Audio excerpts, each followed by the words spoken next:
This is a lot. Anything weird? Oh god. I use these for photography. I want to sit on the floor. I've accepted my place in the Rachel Maxey cinematic universe as another 32-year-old lady who, despite chronic back pain, must succumb to floor trauma. Hello YouTube, my name is Ellen Bourne, and on this channel I make a lot of DIY home renovation and crafting content. A lot of the time it's also focused around Halloween and Christmas. I make videos every week about renovating this very 1980s Build-A-Grade house and trying to turn it into my dream Snow White cottage meets haunted witch forest cottage. So if you love that kind of content, please subscribe and turn your notifications on. I think my hair needs to be up for this one. Why? Because we're decluttering. Ellen, why are you always surrounded by so many boxes? Why does it look like you live literally in a junkyard? Why do you go to so many junkyards if you have so much stuff? I hear you. I hear what you're asking. A fun fact about me is that I am horrific at planning and organization. It's harder and harder to sort out the scrambled eggs that exist within my brain. Earlier this year I actually started renovating this office, if you could believe. This is kind of halfway through a renovation. But the reason that it currently looks like murder is because all of my goodwill to organize exited this way out of my brain. And now I need to sort out what is like a craft supply, like this 1 pound block of polymer clay. Wig calf, okay. What is a tool? I don't see any next to me, but they're mostly in that box. And what is other miscellaneous stuff like Christmas decorations that are currently sitting here because I haven't sorted them out yet. Because I'm going to finish renovating this office. This all started last year when my partner and I decided that we would actually like to have a guest bedroom, and instead of using the 2 mini bedrooms in our house for both of our offices, we decided to move mine out and into what is supposed to be a dining room, but we thought would make a better kind of like home library office situation. We actually started by building the shelves over here for an inbuilt desk and shelf situation.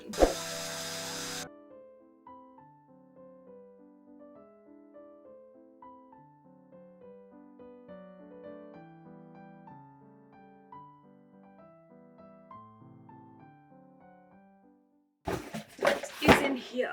Sometimes I just have a whole box and this is what's in it. So these are some strip lights, and I think they can just go into the miscellaneous box, which frees up this box for other stuff.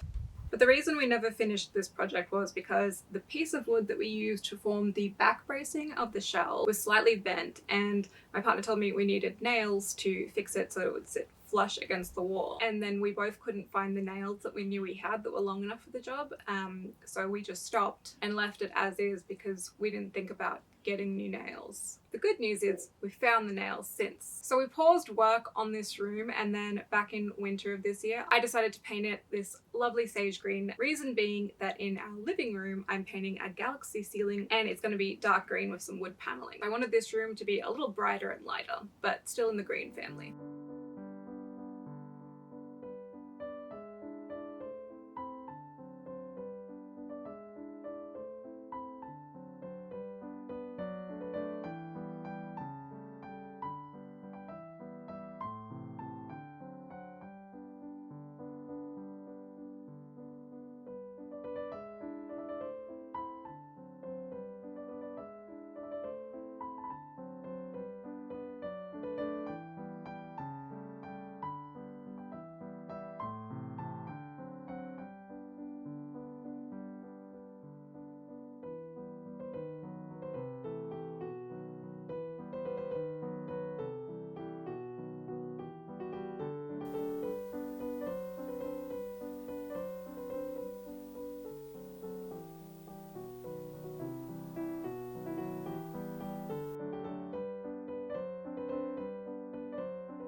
Now I have a nice fresh box, specifically the stuff for this project. I have some trim somewhere.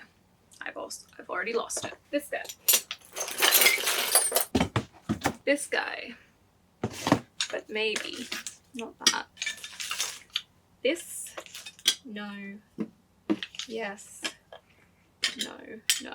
I also found this really cool vintage light fixture which currently exists in this box. This guy.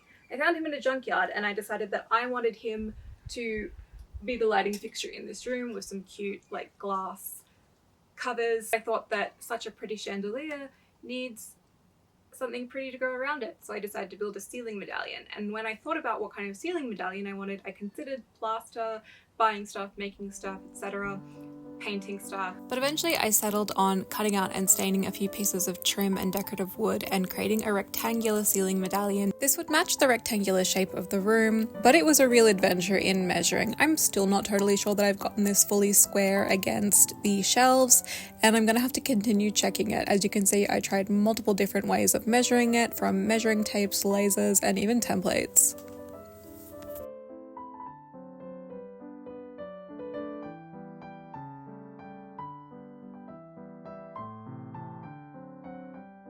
I have this toolbox. A projector. Explain. Helping hand. I put all my soldering stuff in here because it's like a small amount, and I pretty much almost only use it for stained glass, so I think it could probably go into my stained glass box. Let's see. If I put the tools that I use on a daily in here, it would be my heat gun, my Dremel, mostly on a daily, probably a pair of pliers and some wire cutters, a flathead and a Phillips head. I feel like I should just keep this toolbox as is.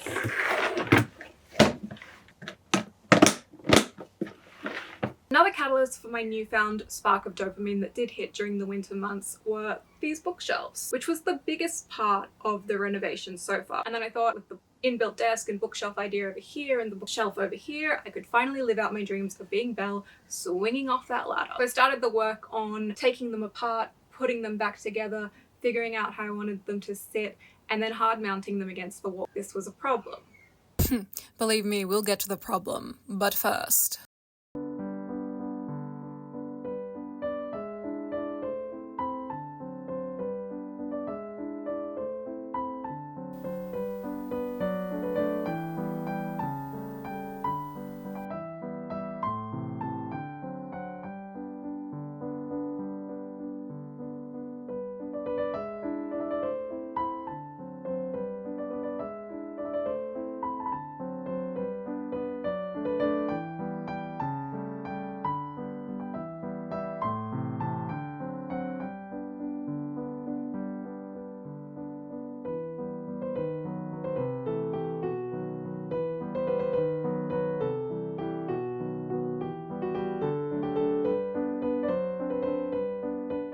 What I would prefer in life is that each of these had their own little box that they subsided in, and that I would just have to pull out the whole box when I'm working on a particular thing. So maybe this and this should actually go into SFX makeup.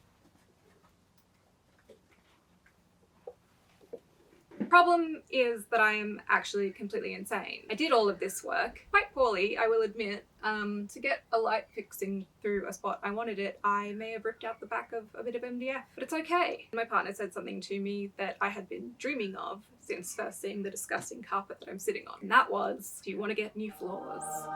So I had done all of this work, prepping, priming, sanding, running closed circuit electricity through the back of the bookshelf so that I could put lamps in them because I love lamps because I'm basically a moth, only to find that our floors were gonna have to go under them. It's a good thing that I didn't finish this job, because now we have to take them apart. And a fun fact is that while I did a few things improperly in this, I did properly cover all of the screw holes, so that's gonna be fun to find. We have found our dream floors and we have begun ripping off skirting.